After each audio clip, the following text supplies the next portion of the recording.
All right. So general guidelines. This is kind of the thing. And this is where I differ from the tutorials that you're going to see for the programs and the books and all that stuff. But this is based on my work experience and my teaching experience and all those personal projects I work on, as well as talking with friends that are in industry that aren't just, low-level CAD people, but managers and things. One of my friends used to be the manager over all mechanical CAD and modeling for Schneider Electric, so the company that owns Square D, that bought Pelco. He worked at Pelco and then so he was kind of in charge of everyone. And I asked him that question, like, which is your favorite? Is it, you suggest a few really complex things, so a few steps that have a lot of stuff going on, or lots of easy steps? And he's like, of course, lots of easy steps. It's easier to make, easier to go through, easier to fix, easier to modify. And I asked him that, I don't know, 10 years ago, something like that. And so I was like, yes, that's my thought also, because I did one of the problems out of a book at a conference, and it was like a water pump gasket. And we drew the whole outline of the shape. And in SolidWorks, they used to get at the bottom tell you how many constraints or dimensions you needed to fully define it. And it said 219 dimensions or constraints needed. And as you saw in the using sketches, sometimes you don't know what you need to add to constrain it, right? You have to grab a corner, drag it around, see how it moves. And so imagine you got 219 of those things you need to do to constrain a sketch. Or you could break that into simpler shapes that need 2 each. And you might need, 4 or 5 different steps, but each of them needs 2 to 4 things each. That's still way less combined than that whole number. And so that's where I'm not doing that. And so I did it, I broke it down and was done before he finished explaining the second step. So that's kind of where my method started. And so these have kind of evolved and been refined over the years, trying to make some simple rules. And yes, there are times you break the rules. But first you learn how to follow the rules, and then you learn when you can break them. Does that make sense? And so, right here, less than 8 pieces of geometry. Keep it simple. Simple is easy, complex is hard. Keep it simple. 8 pieces of geometry, so that's arcs, construction lines, whatever. If you get over 8, you can probably break it down into some smaller shapes. Usually I like to keep less than 6. Most of my sketches are a circle or rectangle.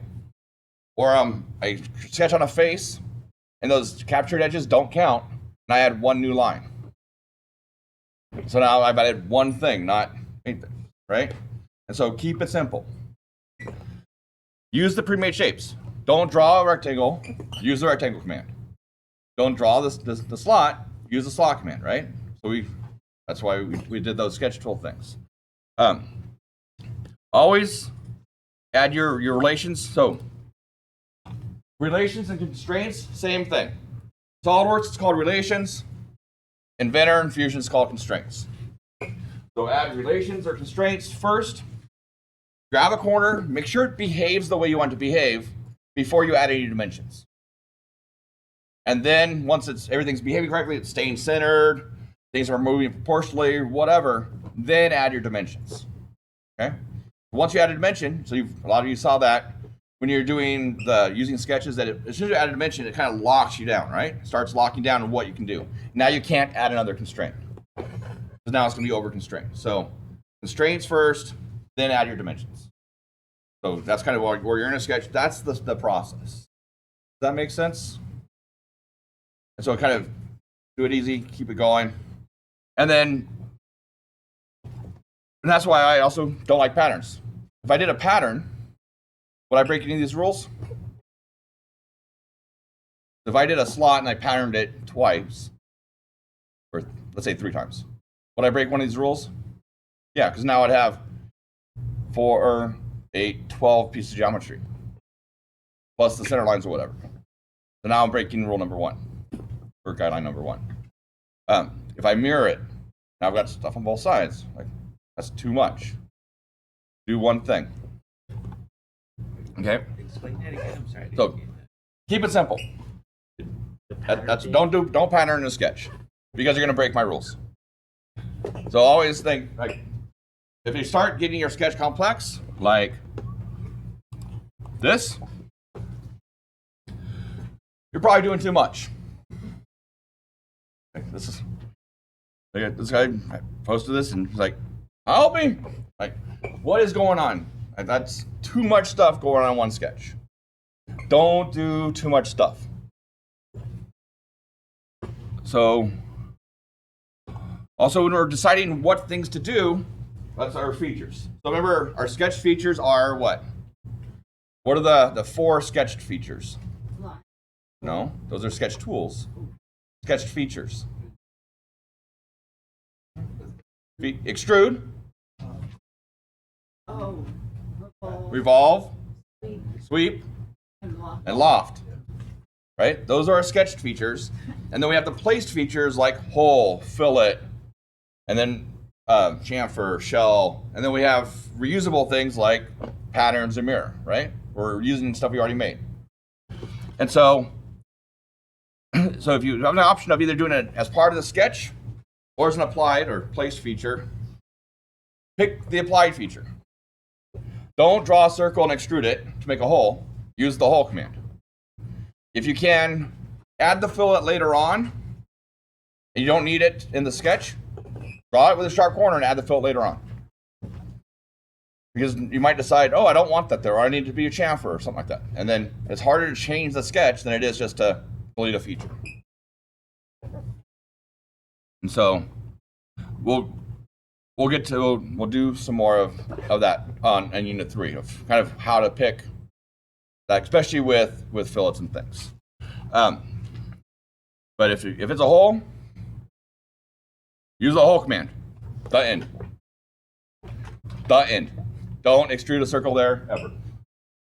Okay? Use the hole command. Because now I can tell it to be a clearance hole, right? Or I can tell it to be an exact size. Why would I want it to make it a clearance hole? How would I decide that, yes, this needs to be a clearance hole? Someone asked that, and I responded to it this morning. Remember back to first day class? Clearance hole should be applied only when so the hole goes straight to the component. So if something's going to go into that hole, like a screw, it needs to be a clearance hole. A lot of assignments, especially in the books, they'll just give a size. It's like 1/2 inch. That's great for an assignment, but in reality, if you're using a 1/2 inch bolt, that hole needs to be a little bit bigger. And instead of trying to figure out exactly how much bigger, make it a clearance hole. It knows how much bigger. Let the program do the thing it's supposed to do. It's smart. It knows the standards. It knows what it's supposed to be. But you have to tell it, make it bigger than it does. Okay? Be a clearance hole within the tolerance chart plus. Well, just based on if you want it close, loose, it knows what size to make it. And so use the features. They're easier to use. If you're creating 2 things at the same time, they need to be related. So on fillets, I can do, like if I was going to do fillets, I'm going to use the fillet command. I can do both these fillets at the same time, right? And I can do both of those. And maybe I want to do all 4 of those. Because they're all kind of the same thing, right? But I wouldn't want to create this slot and that hole at the same time. Those aren't the same thing. One might change and the other one might not, right? Also, there's part of a thing. So let's go back here. So on this sketch, this hole probably isn't really directly to this. Position-wise it is, right? But this is one feature and that's a different thing, right? But maybe these 2 holes are the same. So those could be done at the same time. Does that make sense? So if you got 2 slots that are lined up with each other, yeah, those 2 things are probably the same. But if you got like something over here and something over here, don't do those at the same time. So I think we'd look at 3. Here, 2 slots. We got these two little notches. Should you do both those at the same time in the same sketch? Yeah, probably not. They're different depths. So if you drew them both in this face and extrude them, you would have to do another extrude or something, right? If you draw them both from top, doesn't work. Draw them both from sides. They're not related. Don't try and make them related. Some people don't do this. We'll do it this way, and then they'll add a little extra depth to that one to make it fit. Don't do that. You're doing another step. If they're not related, because we might decide, no, I don't want this one anymore, or I don't want this one anymore. So don't do them together. Do them as separate pieces. Okay. So notice anything missing on this drawing?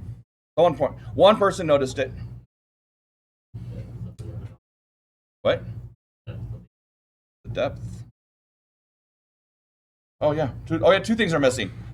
Yeah, I didn't tell you how deep this one is, and I didn't tell you how far over that is or what that space left is, right? So I'm gonna fix that. But until then, figure it out. Can you model this without knowing that information? Yeah. Yeah. Because you can make that, and then when I tell you the correct information, you can go back and change it and make it right. Right? So that happens sometimes. Sometimes you're doing something and you don't know what the exact value is going to be. Just make it and know, okay, I'm going to go back and fix this later on. And that's fine. Does that make sense? And then if you have duplicates of things, use a pattern or a mirror. Don't do it twice. That kind of really bugs me a bunch. When you do one thing and then you do the whole thing again on the other side.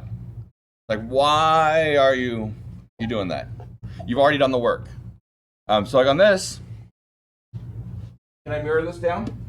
Is it exact? You guys understand when I'm saying mirror? It's like exact copy. Yes. Do you ever do the thing when you're a kid, you like draw something, you put a mirror on it? Yes. To make the full object? That's exactly what we're doing. If you mirror it, wouldn't it be the other way? Wouldn't it Yeah. be from what you want? So I can't mirror that, right? Yeah. So I can't mirror this. Yeah. Is it possible to mirror it and then move? That's too much work. Oh. No, so because when we mirror, we can't tell it not to leave the original. I mean, I could cut the whole part, bring it around, glue it together. There's an easy option. So we have patterns. We have rectangular patterns. We can make rows and columns of things. And circular patterns, we can make things go around in a circle. They all stay pointing towards the center the same way, right?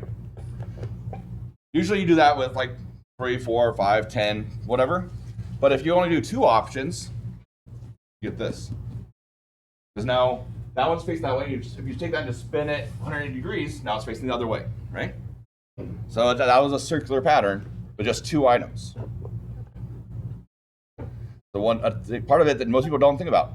They think of circular patterns of 3 or more things. But if you need something just facing the opposite direction, circular pattern, 2 objects.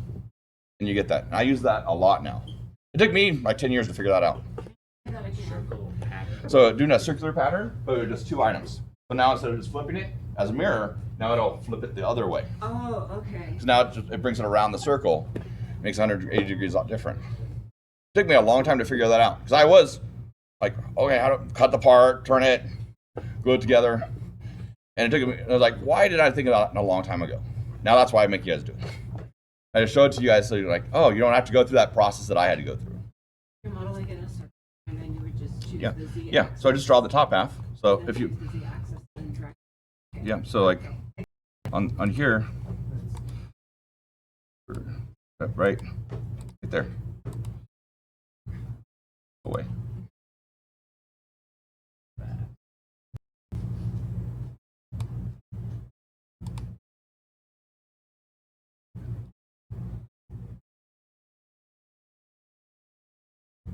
Yeah, so right there. So that was starting the circular pattern for it. You can see it started with multiple things. And then as I changed the values, just bam, bam. Flipped it around. And I did both this piece and that cut at the same time. So both the outer part and the inner part of the arm both moved.